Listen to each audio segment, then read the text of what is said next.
Hello and welcome. You're watching WION World is One. My name is Mohammed Saleh, and let's start this broadcast by taking a quick look at what is making headlines at this hour.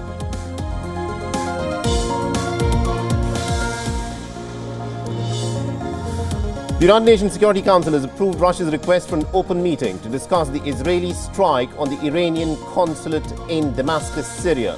The meeting will take place later in the evening today.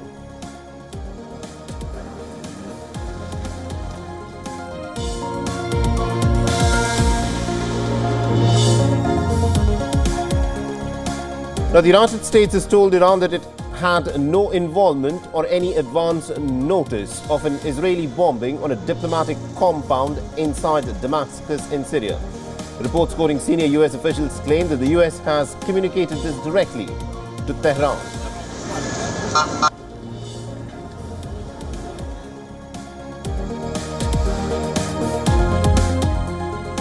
The World Central Kitchen Organization has said that it is immediately suspending its work in the Gaza Strip following the deadly bombings by the Israelis that has killed 7 of its workers late last night.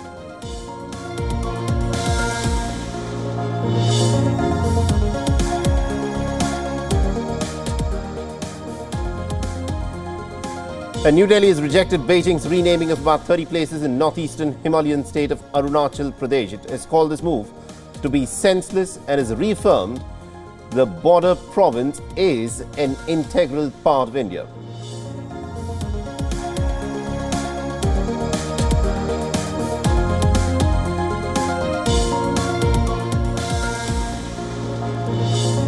The Chinese President Xi Jinping meets with the Indonesian President-elect Prabowo Subianto in Beijing. The two leaders discuss enhanced bilateral cooperation and regional matters of interest. Prabowo is visiting China at the invitation of Xi Jinping.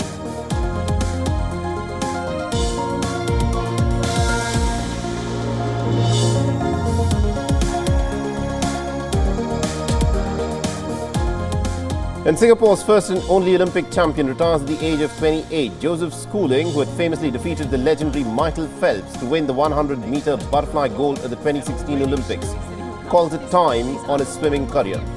Just how much has 10 years younger than him?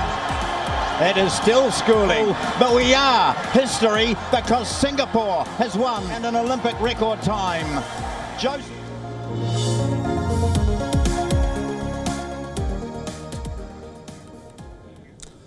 All right, so let's start with the big story that we are tracking on WION at this hour. The United Nations Security Council will be holding an open meeting that's been requested by Russia later in the day today.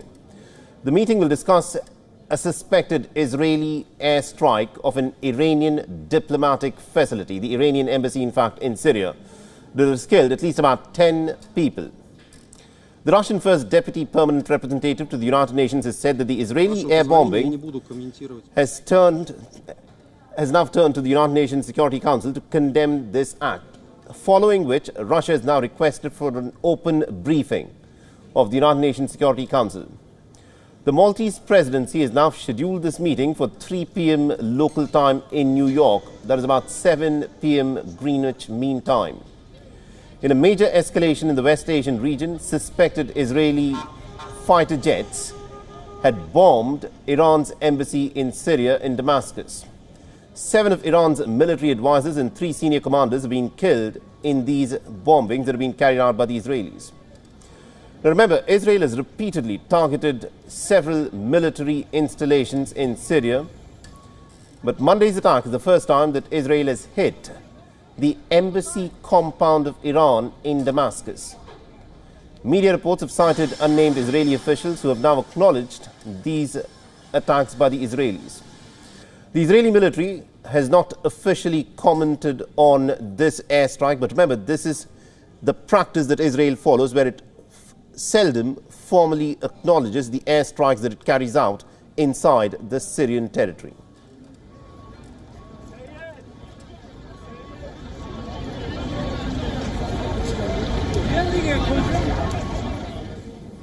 The employees of the World Central Kitchen non-governmental organization, including foreigners, were killed in an Israeli air bombing on the Gaza Strip. According to Gaza officials, those killed in the incident in Deir al-Balah, that is in central Gaza, include citizens of Poland, Australia and Britain, and also 1 Palestinian. Now, the Israeli military has said that it was in fact conducting a very thorough review at the highest levels to understand the circumstances of what it has described as a tragic incident. The Israeli military has said that the IDF makes extensive efforts to enable the safe delivery of aid and has been working pretty closely with the World Central Kitchen in their vital efforts. Now, the Australian Prime Minister has confirmed the death of the aid worker Lalzame Zomi Francoum. Anthony Albanese has said that his government has now contacted the State of Israel to demand those responsible to be held accountable for carrying out this bombing on what is essentially a community kitchen. The World Central Kitchen organization stated that it is now suspending its work in the Gaza Strip. We certainly have already contacted the Israeli government directly. We are contacting the Israeli ambassador to ask for accountability here. The truth is that this is beyond any reasonable circumstances. Someone going about providing aid and humanitarian assistance should lose their life. And there were 4 aid workers as well as Palestinian driver in this vehicle. This is a human tragedy that should never have occurred, that is completely unacceptable.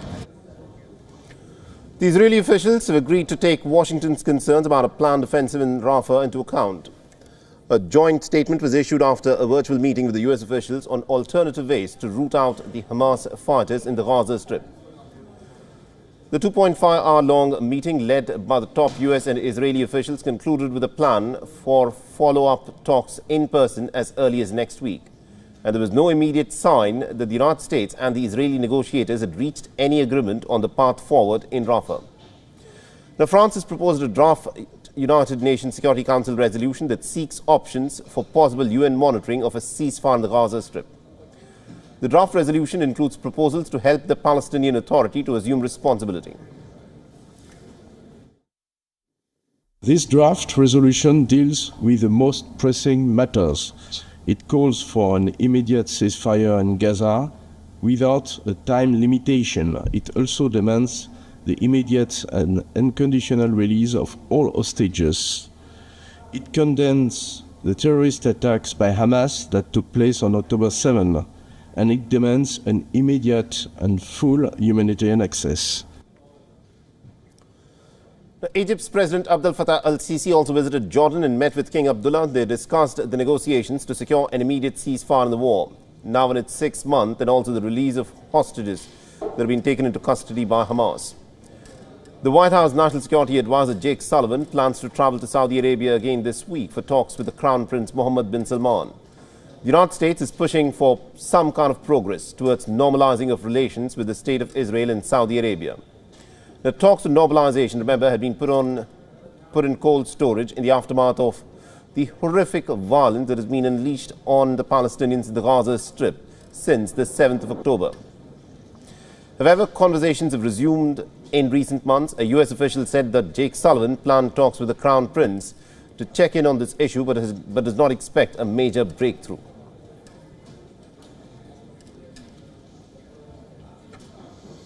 And also, we earlier spoke with our correspondent, Jodie Cohen, where she talks about this Israeli airstrike that killed foreign aid workers in the Gaza Strip.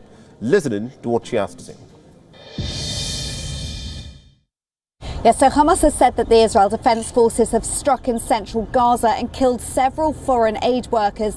Now, the workers were with the World Central Kitchen, and the aid organisation has called it a tragedy and said that aid workers should never be a target. Now, the World Central Kitchen have paused their Gaza operations and said they will make a decision about the future of their work in the region soon.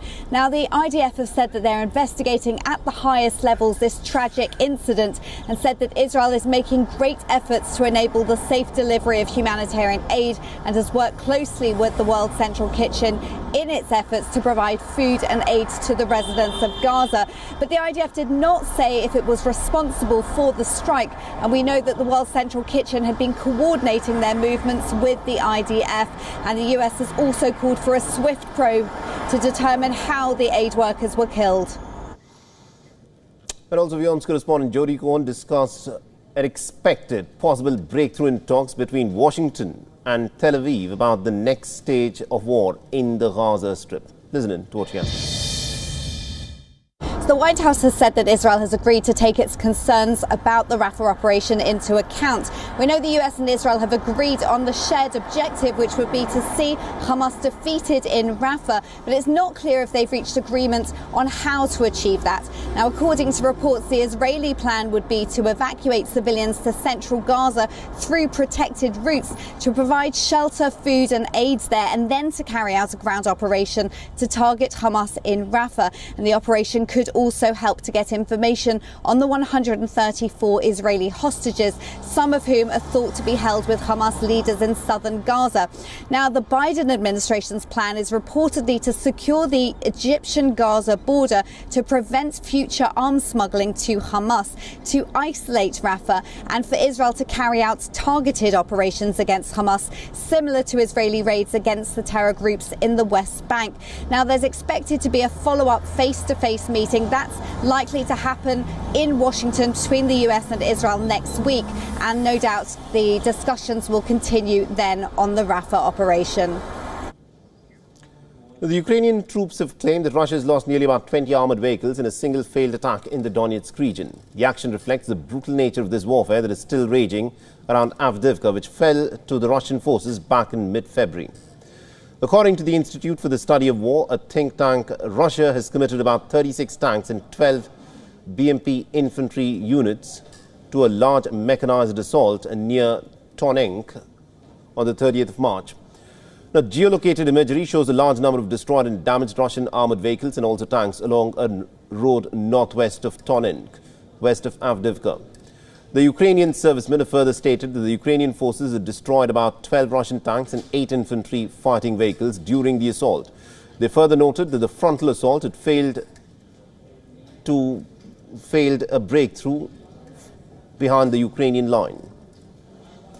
It's also pertinent to note that the Ukrainian forces may have had to expend a significant amount of material to defend against the Russian assault. It has also highlighted Russia's ability to conduct assaults that force Ukraine to expend the outsized portions of its already limited material and manpower reserves. Moscow's willingness to take territory in the face of high casualties and a boost in output of artillery shells is in contrast with the lack of sustained Western supply of artillery ammunition to Kiev. Now, over the spring and summer, Russia is likely to mount further attacks that are designed to inflict casualties, to push the Ukrainians westwards and to expand control of occupied territories.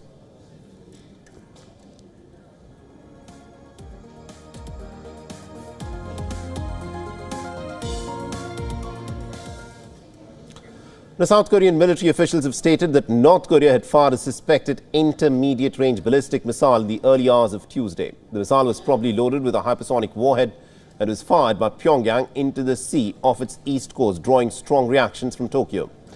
Now, the launch came just a week before South Korea is to hold its general elections, and this is the third such ballistic missile launch of 2024. Now, this launch follows the solid fuel engine that has been tested by North Korea on the 19th of March for a new type of intermediate-range hypersonic missile. And this is, of course, what the North Koreans have been up to.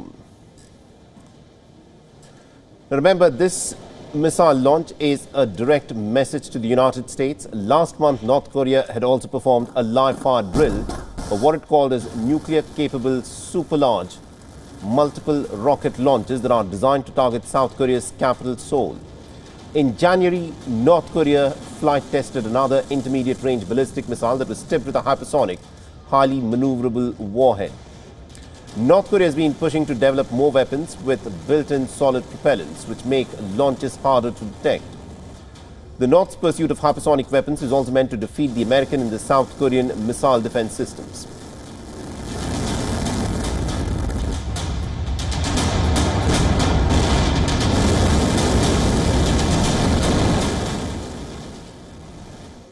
Now, the former American President Donald Trump posted a $175 million bond in his New York civil fraud case on Monday.